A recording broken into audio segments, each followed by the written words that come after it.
જય શ્રી કૃષ્ણ. એસએસસી ક્લાસીસના રાજપૂત આયુષના સૌ વિદ્યાર્થી મિત્રોને નમસ્કાર. મિત્રો, આ એક નાનકડો ઇન્ટ્રો વિડીયો છે જે લેક્ચર સ્ટાર્ટ થવા પહેલાં 2 મિનિટનો ચાલશે, એના પછી લેક્ચર સ્ટાર્ટ થશે, બરાબર. અને સૌથી પહેલાં મેં વાત કરી દેમ તો મારું નામ આયુષ રાજપૂત અને આપણા ક્લાસીસનું નામ છે SACC, જેનું ફૂલ ફોર્મ છે સ્ટુડન્ટ અચીવ કોમર્સ ક્લાસીસ, બરાબર. અહીંયા સાઇટ પર તમને મારો મોબાઈલ નંબર દેખાશે. જો તમને કોઈ પણ સબ્જેક્ટમાં ડાઉટ હોય 11, 12 કોમર્સ, BCom, MCom, બરાબર, તમે એના પર મેસેજ કરીને પૂછી શકે. પછી એની નીચે મારા યુટ્યુબનું ચેનલ દેખાશે અને એ યુટ્યુબના ચેનલ પર તમને 11, 12ના તો થોડાક ઓછા મળશે, પણ BCom, MComના પૂરેપૂરા વિડીયો મળશે તમને. અને એની અંદર વિડીયોની અંદર કોમેન્ટ કરજો જો કંઈ બી નહીં ખબર પડે તો, બરાબર. આ બાજુ મારા ઉપર દેખાશે મારું પર્સનલ ઇન્સ્ટાગ્રામ અકાઉન્ટ હશે, એની નીચે આપણા ક્લાસીસનું ઇન્સ્ટાગ્રામ અકાઉન્ટ હશે અને એની નીચે એક ઇન્સ્ટાગ્રામનું અલગથી અકાઉન્ટ બનાવ્યું છે જેની અંદર 11, 12 પ્રથમ પરીક્ષા અને દ્વિતીય પરીક્ષાના તમને પેપર મળી જશે, બરાબર. અને એકદમ લાસ્ટમાં તમને દેખાશે ટેલિગ્રામનું ચેનલ છે. ટેલિગ્રામના ચેનલની અંદર 12th બોર્ડના અને BCom, MComના યુનિવર્સિટીના બધા પેપર મૂકેલા છે, બરાબર. અને એ પેપર શોધવા માટે મારા MComની અંદર સાથે ભણતી એક છોકરી હતી, પ્રિયા, જેણે હેલ્પ કરી છે, તો એ બધું ક્રેડિટ એને જ જાય છે, બરાબર. અને સ્પેશિયલી વાત કરી દેમ તો આપણા ક્લાસના અત્યાર સુધી કોઈ પેઇડ કોર્સ એટલે કે જે તમે પૈસાથી ખરીદીને ભણી શકે તેવા કોઈ કોર્સ નથી અને આપણા ટ્યુશન ક્લાસીસનું કોઈ અત્યાર સુધી એપ્લિકેશન નથી, બરાબર, જે ટૂંક સમયમાં ડેવલપ થશે, બરાબર.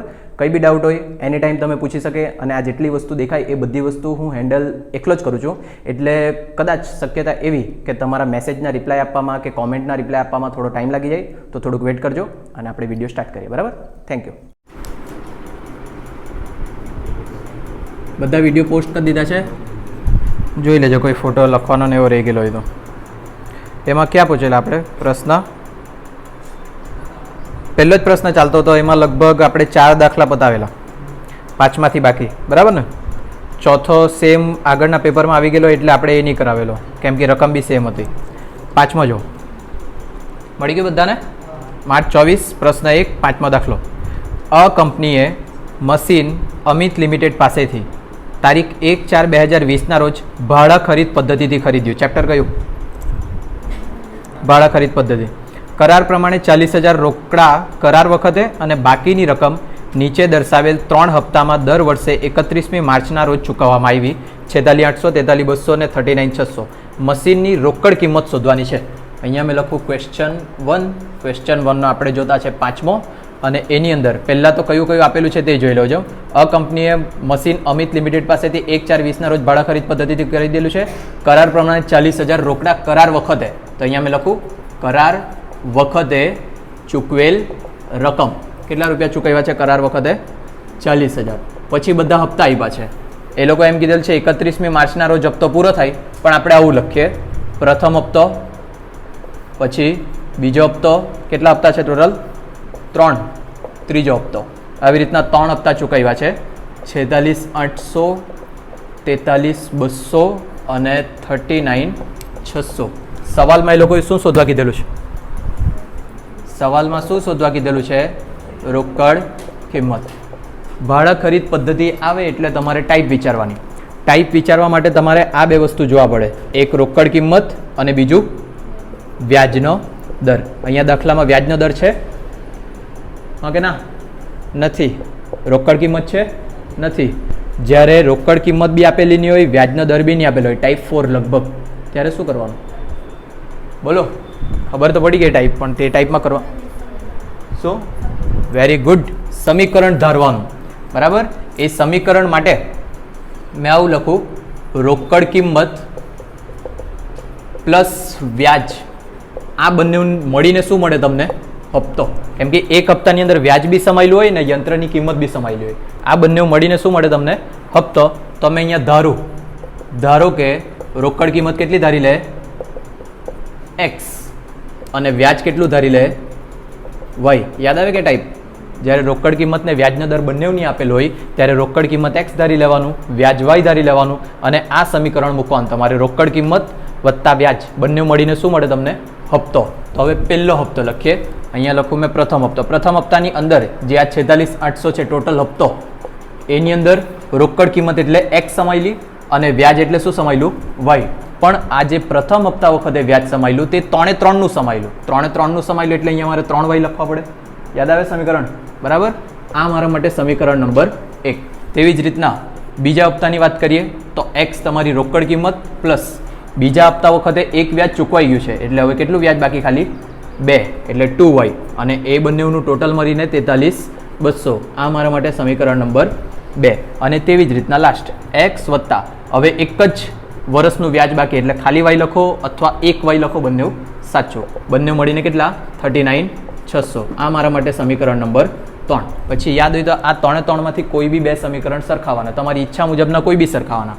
આ નીચેના 2 સરખાવીએ આપણે એટલે કે x વત્તા 2y બરાબર 43,200 સમીકરણ નંબર 1 સરખાવવાનું એટલે સરવાળો કરવાનો પ્લસ x વત્તા 1y બરાબર 39,600 બંનેનો સરવાળો કરવાનો એટલે લોપની રીત કહેવાય 10મા ધોરણની. હવે એના માટેના કાયદા, જો x ને y 2 ચલ છે એ 2 ચલમાંથી કોઈ એક ચલ કેન્સલ નહીં થતું હોય તો નીચેવાળા પદના ચિહ્ન બદલી નાખવાના. બરાબર, કંઈ કેન્સલ નથી થતું એટલે મેં અહીંયા ચિહ્ન બદલું. આ પ્લસ છે તો માઇનસ કરી દે, આ પ્લસ છે તો માઇનસ, અને આ બી પ્લસ છે એટલે શું કરી દે? માઇનસ. તો આ પ્લસ એક્સ ને માઇનસ એક્સ શું થઈ જશે? કેન્સલ. 2y માંથી 1y જાય તો કેટલા બચશે? ખાલી y બરાબર 43,200 માંથી 39,600 જશે તો 3,600. આ 3,600 y શું મળી ગયું મને? વ્યાજ. તો અહીંયા લખું મેં માટે વ્યાજ. જો વ્યાજ મારે શોધવાનું નહીં મળે તો વ્યાજ અલગથી લખતો નહીં મળે. જો આપણે પેલું કોષ્ટક બનાવવાનું હતું તો અહીંયા આપણે 3 વ્યાજ બી છૂટું છૂટું પાડતે. આપણે તો શું શોધવાનું છે? ખાલી રોકડ કિંમત. તો આ જે y મળ્યું તે તમે આ 3 માંથી કોઈ બી સમીકરણમાં મૂકો એટલે તમને શું મળી જાય? x એટલે રોકડ કિંમત. બરાબર. ચાલો તો અહીંયા મેં લખું x વત્તા 3y માં મૂકીએ કે 1y? આ સૌથી ઇઝી પડે. 1y બરાબર 39,600 માં y બરાબર કેટલા મૂકતા? 3600 મૂકતા. ચાલો x તો આપણે શોધવાના, 1y ની જગ્યા કેટલા લખી દે? ડાયરેક્ટ 3600 બરાબર 39,600 પ્લસ 3600 બરાબરની પેલી બાજુ જશે તો માઇનસ 3600.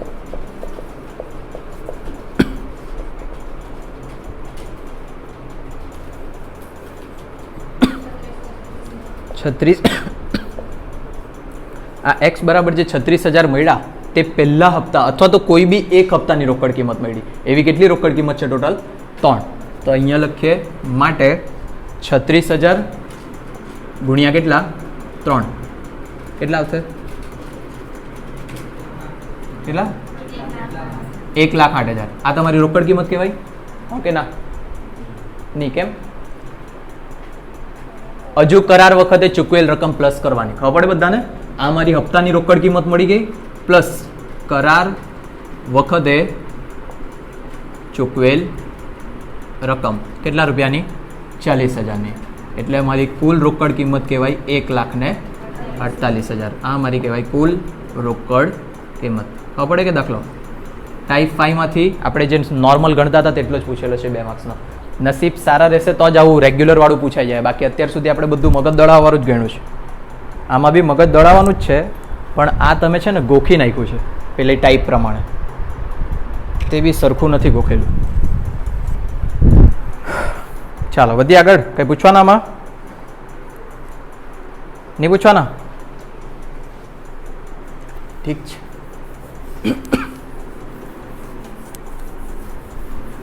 આ ટાઈપ ક્યારે ગણવાની? જ્યારે વ્યાજના દર બી નહીં આપેલો હોય અને રોકડ કિંમત બંનેની આપેલું હોય ત્યારે. ચાલો છઠ્ઠો દાખલો. એક મિલકત ભાડા ખરીદ પદ્ધતિથી ખરીદી, કરાર વખતે 50,000 અને બાકીની એક સરખી રકમના વ્યાજ સહિતના 3 હપ્તાની કુલ રકમ 1,80,000 છે. તેમાં વ્યાજ 30,000 સમાયેલ હોય તો મિલકતની રોકડ કિંમત શોધો. આમાં બી રોકડ કિંમત શોધવાની છે પણ બુદ્ધિ દળાઈને.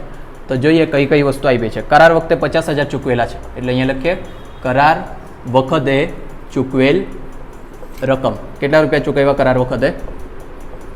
50,000. પછી જે પેલા 1,80,000 આપેલા છે એ 1,80,000 શું કીધેલું છે લોકોએ? જેટલા બી હપ્તા છે એ બધા હપ્તા સાથે શું ચૂકવેલું છે એની અંદર? વ્યાજબી. તો મેં અહીંયા લખી દેમ વ્યાજ સહિતના કુલ હપ્તા. ખબર પડે? વ્યાજ સહિતના કુલ હપ્તા કેટલા? 1,80,000. પછી એ લોકોએ વ્યાજ બી આપી દીધું. કેટલું? 30,000. તો મારે શોધવાનું શું છે? રોકડ કિંમત. બોલો દોડે કોઈની બુદ્ધિ આવી કોઈ?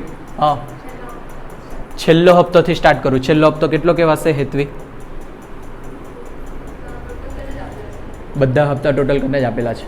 તો આ મેં 1,80,000 ભાગ્યા 3 કરી દેમ તો બધા હપ્તા મળી જાય મને. સાચું કે ખોટું? 1,80,000 માંથી મેં 30,000 માઇનસ કર્યા તો મને 1,50,000 મળ્યા. આ શું મળ્યું?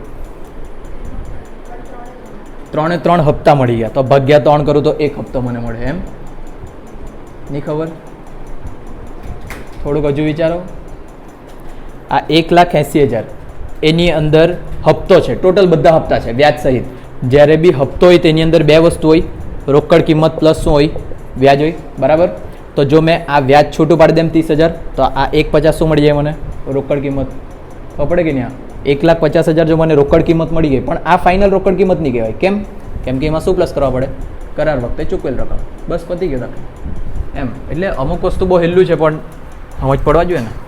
ચાલો તો મેં અહીંયા લખું કરાર કિંમત ચૂકવ્યા પહેલાંની કઈ કિંમત? રોકડ કિંમત. જો મારે આ શોધવી હોય તો એમાં જે ટોટલ હપ્તો છે આ હપ્તાની અંદર રોકડ કિંમત બી છે અને વ્યાજ બી છે. તો મેં આવું લખું કુલ હપ્તાની રકમ.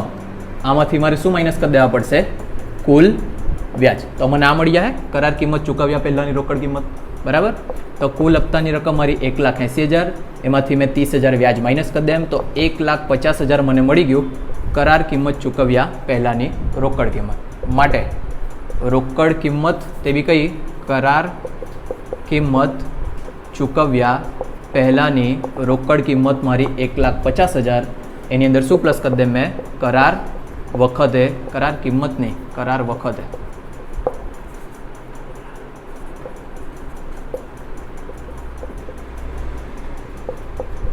ચાલો કરાર વખતે ચૂકવેલ રકમ. કેટલા રૂપિયા ચૂકવી? 50,000. તો 2 લાખ શું આવી ગયું? રોકડ કિંમત. બસ પૂરો દાખલો. અમુક દાખલા સારા છે પણ તો હજુ બી રાસ ને આડત માલ કરતાં ભાડે ખરીદ વધારે સારું લાગે.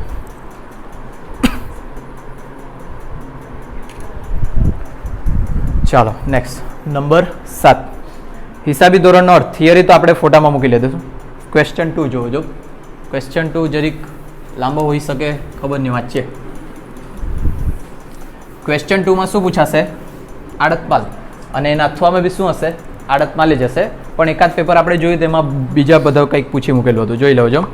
ગુજરાતના એક્સ લિમિટેડે ₹100 પ્રતિ સાડીની ભાવની 3,000 સાડીઓ 150 પ્રતિ સાડીની ભરતીય કિંમતે કોલકાતાની વાય લિમિટેડને આડતથી વેચવા મોકલ્યું.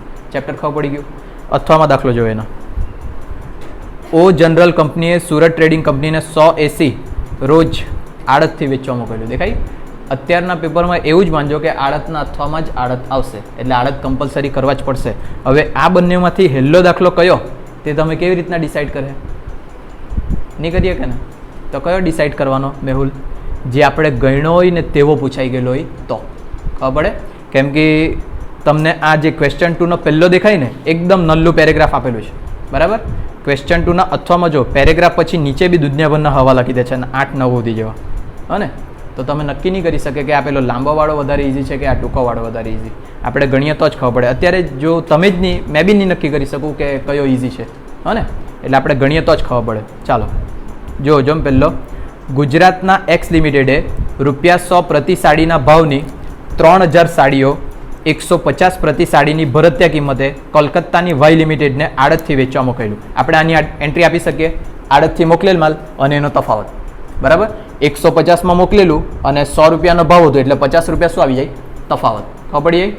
અને આવી રીતના મગજમાં વિચારતું જવાનું આખો દાખલો વાંચીને. એટલે પહેલી એન્ટ્રી તો આપણે આપી દેવું. બીજું જો આગળ, એક્સ લિમિટેડે 6,000 પેકિંગ અને નૂર માટે ચૂકવ્યા. આ બે એન્ટ્રી આપી દેવું. માલધણીના ખર્ચા. પછી રસ્તામાં 10 સાડીઓને સંપૂર્ણ નુકસાન થયું ને વીમા કંપનીએ 60% રકમનો દાવો સ્વીકાર્યો. અસામાન્ય નુકસાન ગણતા આવડે. બરાબર. પછી વાય લિમિટેડે સાડી દીઠ 160 લેખે 2500 સાડી રોકડેથી 50 સાડીઓ 170 લેખે ઉધારથી વેચી. વેચાણ બી આપણને લખતા આવડે. અને 40 સાડીઓ 175 લેખે એક્સ લિમિટેડની ભલામણથી ઉધાર પર વેચી. આ બી આવડે. પછી જેમાં 1500નો વેચાણ ખર્ચ કર્યો. વેચાણ ખર્ચ એટલે પેલા આડતિયાના ખર્ચામાં લખીએ તે એ બી આવડી જાય.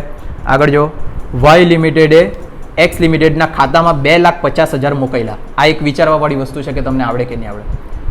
જે આડત્યો હતો તેણે 2,50,000 માલધણીના ચોપડામાં મોકલી આપ્યા. કાં એન્ટ્રી થવા જોઈએ પહેલાં મગજમાં વિચારો.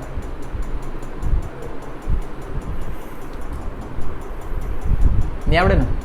અહીંયાથી ખબર પડે કે આ એન્ટ્રી અમને નહીં આવડે તો ત્યાં વાર્તા પૂરી થઈ જાય. પછી તરત બીજો દાખલો વાંચવાનો, બીજો દાખલો વાંચે એટલે પહેલી જ લીટી નહીં આવડે, વાર્તા પૂરી થઈ ગઈ ત્યાં. ચાલો, જો આ 2,50,000 આડત્યો મોકલે તો એના જગ્યાએ મેં તમને એમ કેમ કે જો આડત્યાના ઉપર આપણે હુંડી લખીએ, હુંડી સ્વીકારીને એ પરત કરે તો આપણે ક્યાં લખીએ? આડત્યાના ખાતાની જમા બાજુ. આપણે એવું કહી શકીએ કે એણે હુંડી મોકલી એટલે પૈસા મળી ગયા આપણને, અને મળ્યા નથી ભલે પણ એવું કહી શકીએ ને. તો જેમ તમે હુંડીની નોંધ કરે ને તેમ આડત્યો જેટલા બી પૈસા મોકલે ને તેની બી એવી રીતના જ નોંધ કરવાની. એટલે આ 2,50,000 ક્યાં લખવાના તમારે? આડત્યાના ખાતાની જમા બાજુ. એટલે હવે પેપરમાં આવે તો આવડી જવા જોઈએ. ખબર આ? અને ચાલો આગળ જોઈએ. એટલે એક આ એન્ટ્રી તમને નહીં આવડતી હતી પણ હવે આવડશે પેપરમાં. નેક્સ્ટ જો, તેઓ કુલ વેચાણ પર 5% સામાન્ય આડત અને 150 પ્રતિ સાડીથી વધુની કોઈ પણ વધારાની કિંમત પર વધુ 25% કમિશન મેળવવા માટે હકદાર છે. સામાન્ય આડત 5% આવડે, પછીનું વાક્ય આવડે? નહીં આવડે. બરાબર? એટલે આજે આ શીખી લેવાનું સરખી રીતના. જો આવડે નહીં આવડે એવું આવું મેં બી કોઈ દિવસ ગણાલું નહીં મળે, પણ એમ જ્યારે ગણે ને એ લોકોએ જેવું ગુજરાતીમાં કીધું તેવું ગણીને આપી દેવાનું. પણ તેટલું તમારું નહીં દોડે. તમને શું જોઈએ ખબર? મેં જોયેલો હોવા જોઈએ દાખલો, મેં ગણેલો હોવા જોઈએ દાખલો, તેવો જ પૂછાવા જોઈએ. તેવું નહીં થાય દર વખતે. હા ને? એટલે ગુજરાતીમાં જ તો લખેલું છે, જોઈએ આપણે શું કરવા પડે તે. એટલે ટૂંકમાં આ એક વસ્તુ તમને નહીં આવડી શકે.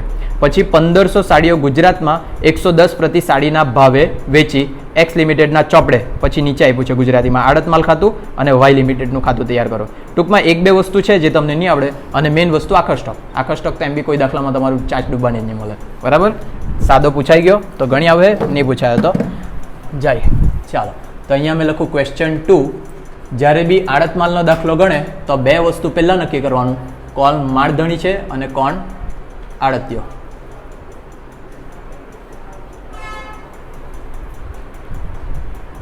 મારે નક્કી કરવાનું કે હું કોણ? એક્સ લિમિટેડ માલધણી અને વાય લિમિટેડ આડત્યો. બરાબર? કોના ચોપડે તૈયાર કરવા કીધું? એક્સ લિમિટેડના ચોપડે ને? વાય લિમિટેડના ચોપડે? એક્સ લિમિટેડના ચોપડે ઉપરની લીટીમાં જો, પછી નીચે 2 સવાલ આપ્યા છે. હા ને? એટલે આપણે માલધણીના ચોપડે તૈયાર કરવાનું છે.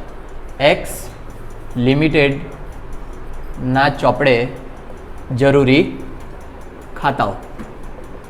એમાં સૌથી પહેલાં એ લોકોએ આડત માલનું ખાતું બનાવવા કીધું, તે તો પૂછાવાનું જ. આડત માલનું ખાતું.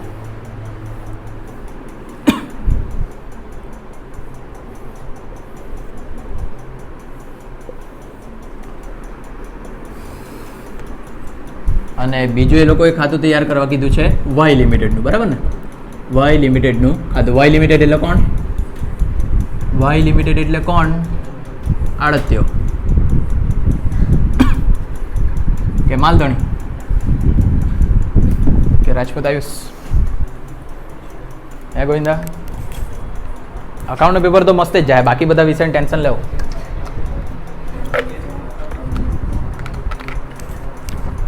ચાલો કરીએ સ્ટાર્ટ. દાખલો ઉપર વિગત રકમ ને એવું તો લખતા આવડી જાય એવું મેં માનું. ઉધાર જમા તો લખી કાઢે તમે, એટલા બધા તો ડોબા નહીં મળે કે આમાં મૂડી દેવાને મિલકત લેણા લખે. બરાબર ને? હોઈ બી શકે. ચાલો સ્ટાર્ટિંગથી સ્ટાર્ટ કરીએ. જેટલું આપણને ખબર પડેલી, આપણને એટલે કે તમને, મને તો આખું ખબર પડી. ગુજરાતના એક્સ લિમિટેડે ₹100 પ્રતિ સાડીના ભાવથી 30,000 સાડીઓ 150 પ્રતિ સાડીની ભરતીય કિંમતે કોલકાતાની વાય લિમિટેડને આડતથી વેચવા મોકલી.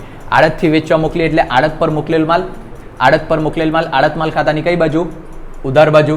અહીંયા લખો આડત પર મોકલેલ માલ. હવે આડત પર મોકલેલ માલની અંદર કેટલી સાડી મોકલેલી છે? 3,000 સાડી છે. હવે તમારી પાસે 2 કિંમત છે, 100 રૂપિયાની સાડી છે અને 150 ભરતીય કિંમત છે. કઈ લખવાની?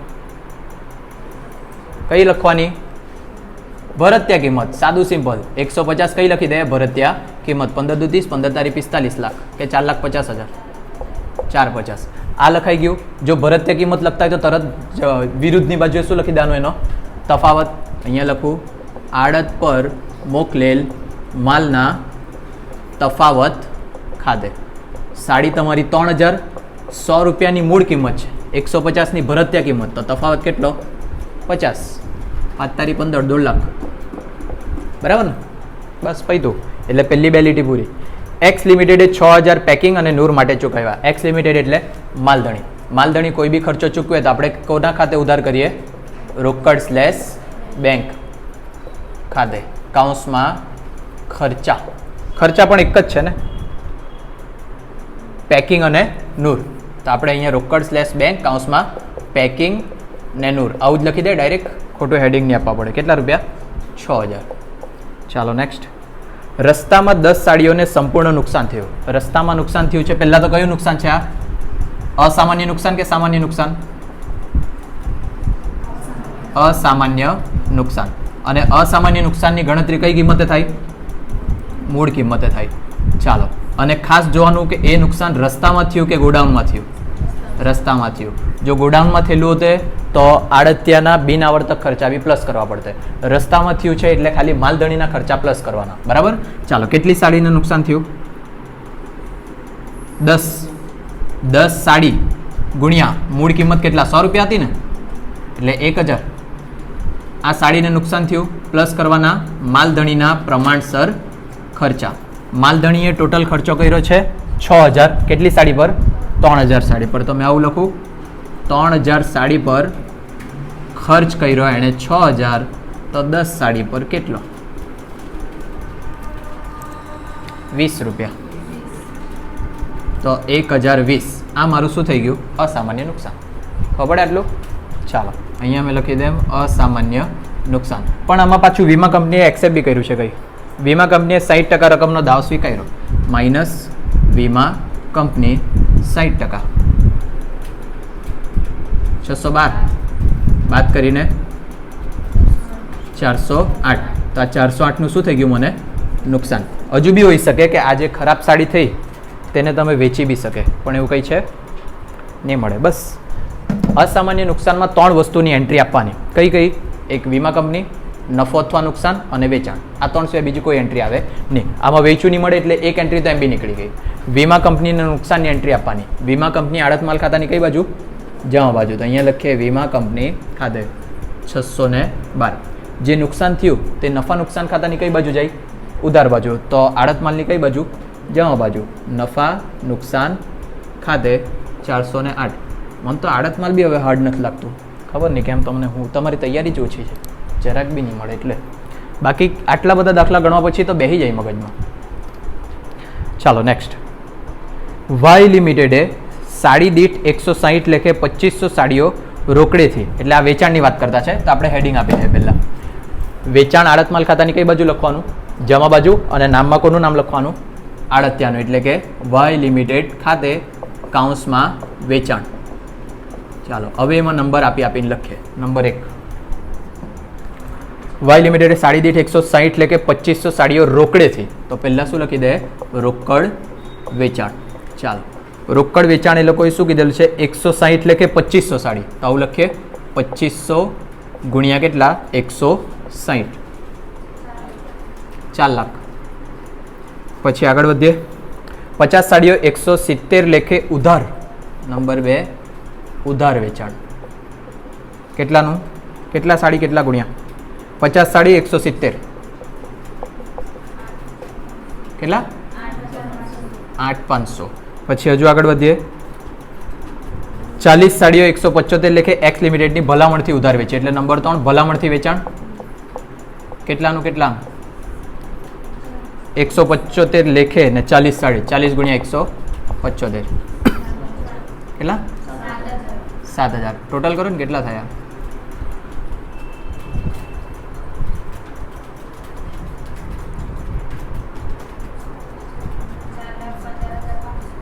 4,15,500. બરાબર. હજુ બી કંઈ હતું લગભગ એકાદ વેચવાવાળું લાસ્ટમાં જેવું કંઈ કીધેલું હતું. એકદમ લાસ્ટ લીટી જોવાની. 1500 સાડીઓ ગુજરાતમાં 110 પ્રતિ સાડીના ભાવે વેચી, પણ ઉધાર વેચી, રોકડ વેચી એવું કંઈ કીધેલું નહીં મળે ને. જગ્યા ખાલી રાખીએ. હોસ્પિટલ ચાલુ કરતો ગોવિંદા કે ચાલુ જ છે? ચાલુ જ છે. પૈસાવાળો છે ગોવિંદા અમારા પેલામાં.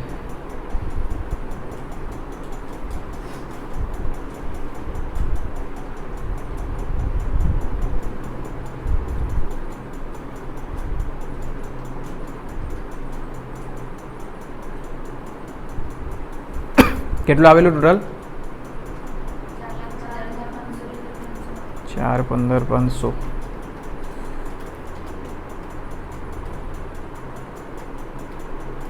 અને એકદમ લાસ્ટ લીટીમાં કીધેલું છે તે કેટલાનું હું વેચેલું છે એ લોકોએ કીધેલું? 1500 ગુણ્યા 110 કરો, કેટલા થાય?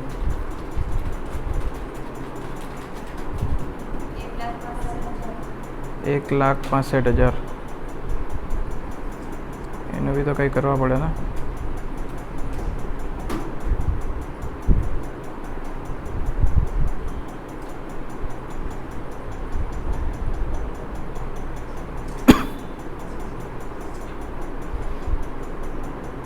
કોઈ એન્ટ્રી નથી આપેલી એની. તમે ચોપડીમાં દાખલો નહીં મળે, ગૂગલ પરથી શોધેલા છે.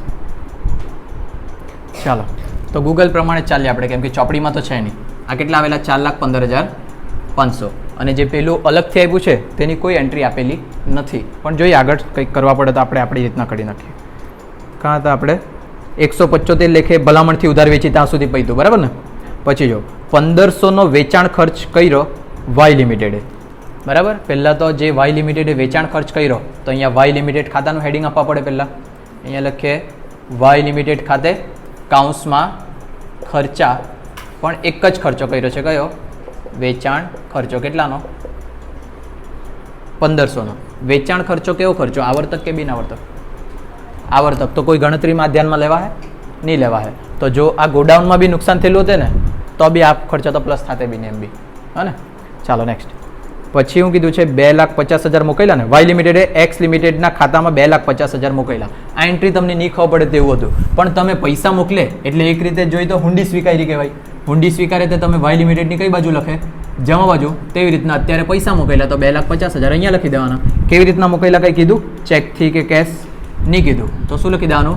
રોકડ સ્લેશ બેંક ખાતે. બસ, વાર્તા પૂરી. એક જ એન્ટ્રી થાય. લેણી હુંડીની બીજી એન્ટ્રી થતી નહીં. તેવી રીતના આની બે એક જ એન્ટ્રી. ખબર પડી જાય હવે આવો દાખલામાં આવે તો. ચાલો નેક્સ્ટ. તેઓ કુલ વેચાણ પર 5% સામાન્ય અડત અને 150 પ્રતિ સાડીથી વધુની કોઈપણ વધારાની કિંમત પર 25% વધુ કમિશન મેળવવા માટે હકદાર છે. પહેલાં તો આપણે સામાન્ય અડત આપી લઈએ, બરાબર.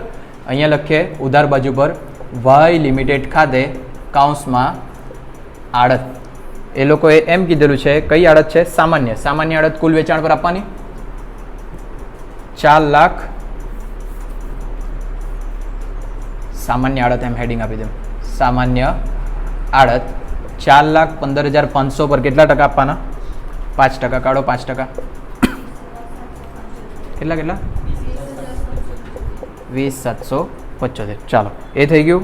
પછી આગળ એ લોકો એમ કીધું છે કમિશન આપવાનું. પાછું આપણે વાય લિમિટેડ લખીએ. વાય લિમિટેડ ખાતે કાઉન્સમાં કમિશન. હવે કમિશન વખતે ગુજરાતીનું શાંતિથી વાક્ય વાંચો છો. એ લોકોએ એમ કીધું કે 150 પ્રતિ સાડીથી વધુની કોઈ પણ વધારાની રકમ પર વધુ 25% કમિશન મેળવવા હકદાર છે. એટલે કે એણે જેટલી સાડી વેચીને તેમાં 150 રૂપિયાથી ઉપર જેટલી બી સાડી વેચીને એના પર એને એક્સ્ટ્રા 25% આપવાના. ખબર આટલું? અને તો 150થી ઉપર, આ 160માં વેચી એટલે 150થી ઉપર જ છે. આ બી 150થી ઉપર ને આ બી 150થી ઉપર. પણ એવું નથી કે આના પર આપવાનું. 150 ઉપર જેટલા ગયા ને, આમાં 10 રૂપિયા, આમાં 20 રૂપિયા અને આમાં 25 રૂપિયા, ખાલી એટલા પર કમિશન આપવાનું છે. ખબર પડે? હા ને? તો જો અહીંયા લખીએ. પહેલાં સૌથી પહેલાં અહીંયા લખું રોકડ વેચાણ. રોકડ વેચાણ કર્યું છે 2500નું અને એના પર કેટલા રૂપિયા? 150થી ઉપર છે 10 રૂપિયા, બરાબર. એટલે આના કેટલા આવી જાય? 2500 ગુણ્યા 10, 25,000, બરાબર.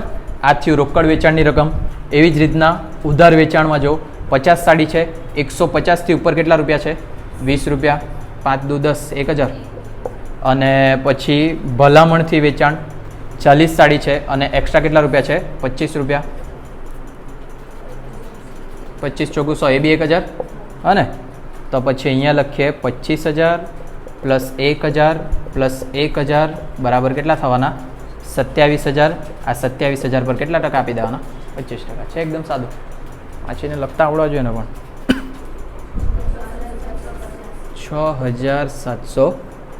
ચાલો, આ થઈ ગયું. પણ આપણે યાદ હોય તો વાય લિમિટેડ જેટલી બી લખ્યું તેની બીજી એન્ટ્રી આપવાની રહી ગયેલી છે, તે ફટાફટ આપીએ. આ વાય લિમિટેડ ખાતાની જમા બાજુ છે, તો વાય લિમિટેડ ખાતાની ઉધાર બાજુ લખીએ. વિરુદ્ધનું નામ આડત માલ ખાતે. અને કેટલા લખવાના? ટોટલ 4,15,500 કાઉન્સમાં લખવું હોય તો શું લખી શકીએ આપણે? વેચાણ. ચાલો, આ એક થઈ ગયું. પછી આ વાય લિમિટેડ ખાતે ખર્ચા. આડત માલની ઉધાર બાજુ છે તો વાય લિમિટેડની જમા બાજુ વિગતમાં શું લખવાનું? આડત માલ ખાતે કાઉન્સમાં ખર્ચા. વેચાણ ખર્ચો જ છે કેટલો? 1500. પછી આડત માલની ઉધાર બાજુ તો વાય લિમિટેડની જમા બાજુ વિગતમાં વિરુદ્ધનું નામ આડત માલ ખાતે કાઉન્સમાં આડત. કેટલાની આડત છે? 20,775. એના પછી કમિશન. આ બી આ બાજુ જ લખાશે. આડત માલ ખાતે કાઉન્સમાં કમિશન કેટલાનું? 6,750. પતે બધું? કંઈ બાકી નહીં મળે ને? બધું આવી ગયું. આખો સ્ટોક. હા ને? ચાલો, જે આપણો મેઇન ખિલાડી તે કોણ ગણાવે? આખર કંઈ બાકી રહી ગયું જોઈ લે. 1500 સાડીઓ ગુજરાતમાં 110 પ્રતિ સાડીના ભાવે વેચી. આનું શું કરવાનું તે જ નહીં ખબર. તે ગુજરાતના એટલે પાછું ગુજરાતના એક્સ લિમિટેડ જ. એક્સ લિમિટેડના ચોપડે આખા તો તૈયાર કરો. આપણા પાસે કેટલી સાડી વેચી તે જોવો નહીં. આ જોવા 3500 સાડી 2500 વેચી મળી ગઈ. 1500 બચવાની કાંથી? હા, ખબર છે કે જે કહેવા માંગુ મેં. એ લોકો શું કહ્યા કરે? 1500 સાડીઓ ગુજરાતમાં 110 પ્રતિ સાડીના ભાવે વેચી. એવું કીધું કે નહીં ચોખ્ખું? આ 2500 સાડી અહીંયા વેચાઈ ગઈ કે નહીં? 3000માંથી 500 તો બચી. એ 500માંથી આ 50-40 બી વેચાઈ ગઈ એટલે 410 બચી. તો આ 1500 વેચી કાંથી? ખબર? એટલે કંઈ લોચા છે સવાલમાં, એમ મેં કહેવા માંગુ. બીજું તો કંઈ નહીં. બાકી આની તો કોઈ એન્ટ્રી નહીં થવા જોઈએ. કાં તો આપણે જ કંઈ મિસ કરતા હે. ઇંગ્લિશ વાળું વાંચી લે.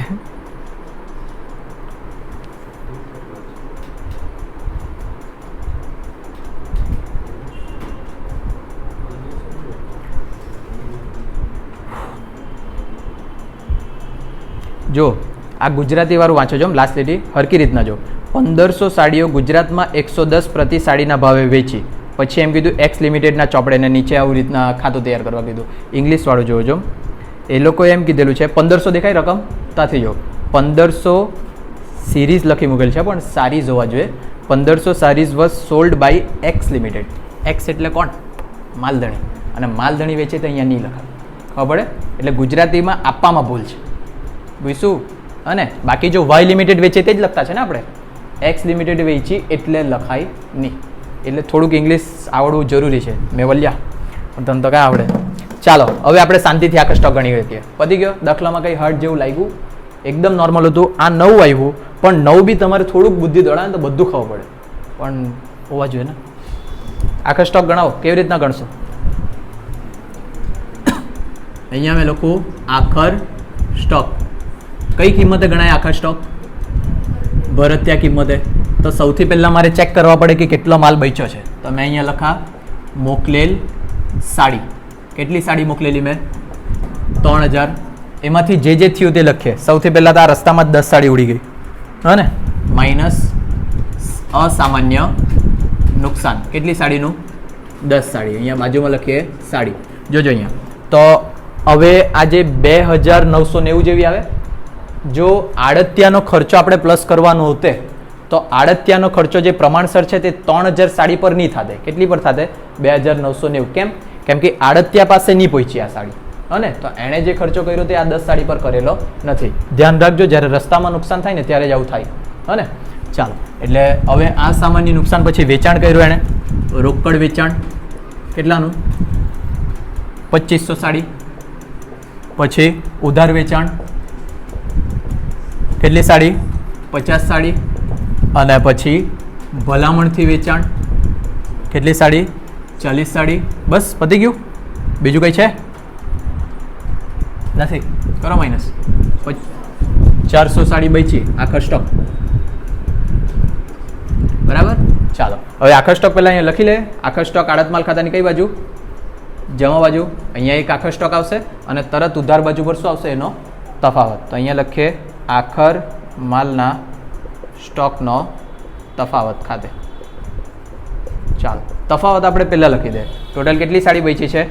400 સાડી બચી. એ 400 સાડી પર તફાવતના 50 રૂપિયા છે કે નહીં? દેખાય? 150 ને 100 હતા એટલે આ 5 ચોક 20. 2000 20000. આ ક્લિયર બધું? હવે ખાલી આખો સ્ટોક ગણવાનું રહ્યું.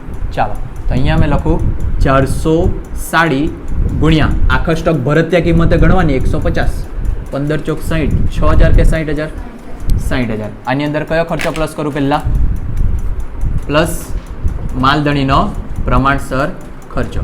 માલધણીએ જે ખર્ચો કર્યો છે તે ટોટલ 6000 ખર્ચો કર્યો. કેટલી સાડી પર? 3000 સાડી પર. તો અમે અહીંયા લખું સાડી 3000 સાડી પર ખર્ચ કર્યો એણે 6000. આપણને કેટલી સાડી પર જોઈએ? 400 સાડી પર ખર્ચ કેટલો? 800. હવે જો 60800 થઈ ગયા. એમ તમારા આ ખર્ચા પ્લસ થવા જોઈતા હતા આડતિયાના, પણ આડતિયામાં વેચાણ ખર્ચો એટલે આવર્તક ખર્ચો છે તે અહીંયા પ્લસ નહીં થાય. પણ એવું માની લો, સમજી લેજો, અહીંયા એક એવો ખર્ચો તે 5000નો જે બિનઆવર્તકો તે બરાબર. તો અહીંયા જે મેં પ્લસ કરતે ને આડતિયાનો બિનઆવર્તક ખર્ચો, તે ખર્ચો પ્લસ કરતી વખતે એણે ધારો કે 5000 ખર્ચો કર્યો છે. એ 5000 ખર્ચો એની 3000 સાડી પર નહીં કહેવાય. કેટલી સાડી પર કહેવાય? 2990. કેમ? 10 સાડી રસ્તામાં નુકસાન પામી ગઈ ને તો આડતિયા પાસે ખાલી આટલી જ પહોંચી. તો આડતિયાએ જે ખર્ચો કર્યો ને તે આટલી સાડી પર કરેલો કહેવાય. બસ આ જ સમજી રાખજો બરાબર. પેપરમાં કદાચ આવું ટ્વિસ્ટ આવી શકે, પણ આ તમારી શું થઈ ગઈ? આખા સ્ટોકની કિંમત. બીજી એક વસ્તુ, જો કોઈ વખત એમ કહે કે આખા સ્ટોક પર રિપેરિંગ ખર્ચની જરૂર છે, સમારકામ ખર્ચની જરૂર છે, માની લો કે 3000 સમારકામ ખર્ચની જરૂર હોતે તો અહીંયાથી માઇનસ શું થઈ જશે? સમારકામ ખર્ચ 3000 ને પછી જે રકમ આવે તે તમારી આખા સ્ટોક. આપણીએ આના સિવાય મને નહીં લાગે કંઈ હાડકું છે. એક દાખલો તમે અડકે નહીં તો ચાલે. કયો? સામાન્ય નુકસાનવાળો. સામાન્ય નુકસાન હોય ને તો આખા સ્ટોક ગણવામાં તકલીફ પડે, પણ સામાન્ય નુકસાનમાં બી આ ભાવ આપી દીધેલો હોય ને, આ 150 તો ગણાઈ જાય. પણ કોઈ વખત તમને યાદ હોય તો આવું આપે, આડત પર મોકલેલ માલની ભરતીય કિંમત 4,50,000 ડાયરેક્ટ આપી દે. એમાં આ એકમ બી નહીં આપેલું હોય ને આ છૂટું બી નહીં આપેલું હોય. તે ટાઈમના દાખલા સૌથી હાર્ડ પડે તમને બરાબર. એટલે જેમાં એકમ બી આપી દીધેલા હોય વસ્તુના અને ભાવ બી આપી દીધેલો હોય તે આખો સ્ટોક તમારથી ગણાય. પછી એમાં સામાન્ય નુકસાન આવશે તો બી ને અસામાન્ય નુકસાન આવે તો બી. પણ આ જે નવું આવ્યું ને, આવું કંઈ ને કંઈ નવું તો તમારા પેપરમાં આવે જ, જે તમારે મગજ દોડાવવા જ પડે બરાબર. થોડુંક નોર્મલ દોડાવજો ને આવડી જાય બધું. હા ને, લખીએ આખો સ્ટોક અહીંયા 60800. મારો ટોટલ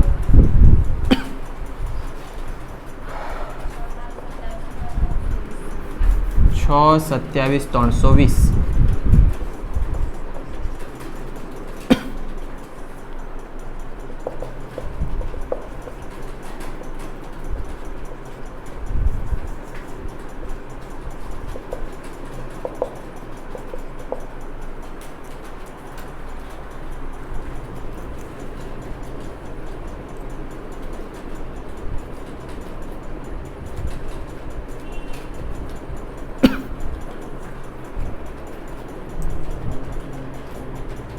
કેટલા?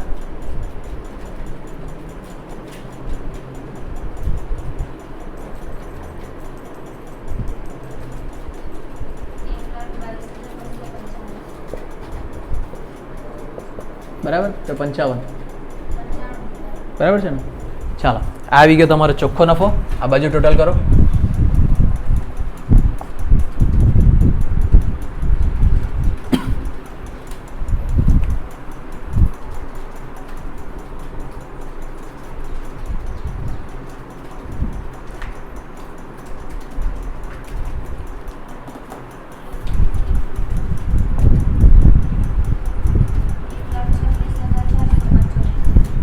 પેપરના દાખલા છે, આપણા પાસે સોલ્યુશન નથી, પણ મારા પર વિશ્વાસ રાખીને આવું જ ગણીને આવવા પડે તમારે બરાબર.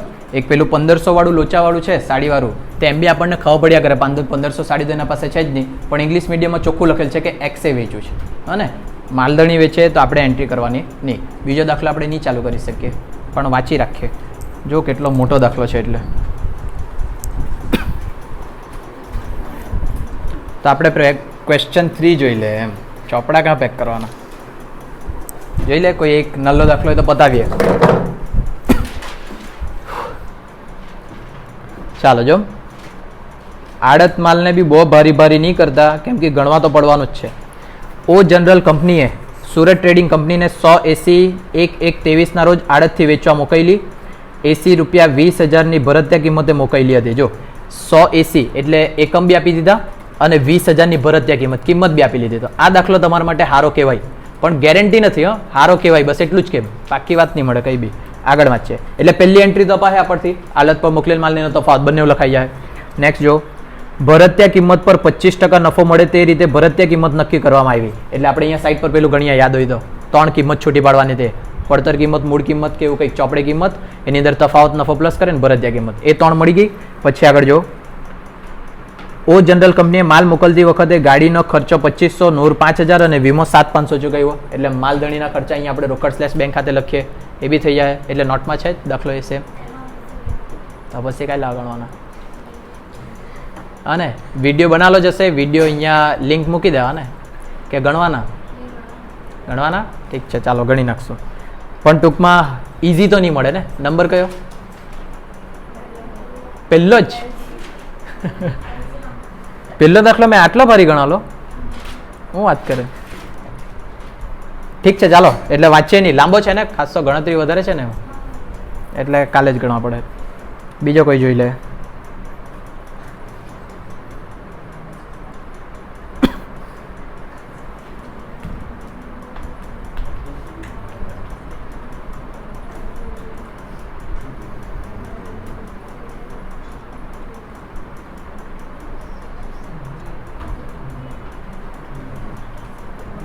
બધા અળવિતરા જ છે.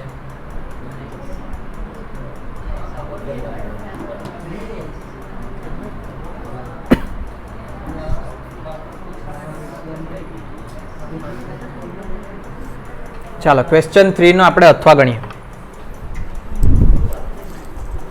આળસ આવ્યા કરે.